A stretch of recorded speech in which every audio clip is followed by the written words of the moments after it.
შენ ცხოვრებაში არის ერთი პერიოდი, რომელმაც გადაფარა ყველა შენი კარგი, ცუდი, შენი მოღვაწეობა.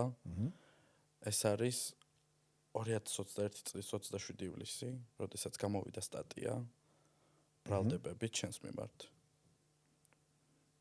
როგორი რეაქცია ქონდა, როდესაც წაიკითხე ის?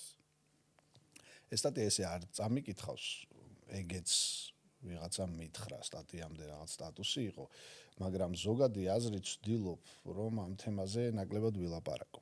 არა მხოლოდ იმიტომ, რომ ეს რაღაც ჩემი ერთი დიდი სტრესის გენერირების ნაწილი იყო, არამედ იმიტომ, რომ სხვა ადამიანებს უფრთხილდები.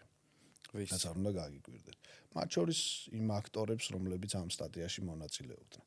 ამიტომაც, როგორც წინა შემთხვევაში გითხარით, რაღაც თემები არის, რაც მეტნაკლებად დაბუდადებულია ჩემს ცხოვრებაში და ნაკლებად ვლაპარაკობ სხვა ადამიანების გათვალისწინების გამო. თუმცა, რაც თქვით მეორე ნაწილთან დაკავშირებით, სტრესების გენერირებას, რაღაცების ხვებიც მოხდა მაშინ ჩემს ცხოვრებაში, მაგრამ ერთ-ერთი მნიშვნელოვანი აქტორი ეგეც იყო. და ეგ იყო სხვა შორის ძალიან ზოგადად გიპასუხებთ და მაინც ერთ-ერთი პირველი პასუხი გამოვა რეალურად, იმიტომ რომ აღზოს არ მელაპარაკია ამას.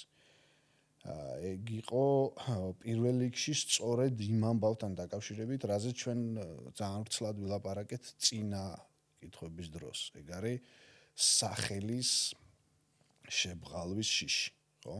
ჩვენ ხო ვთქვით, რომ სახელის მოხვეჭა ძალიან მნიშვნელოვანია ადამიანს. არსებითი მნიშვნელობა არ აქვს საერთოდ თანამედროვე ეპოქაში. სახელის შებრალვა სიმართლით ხდება თუ ცილისწამებით.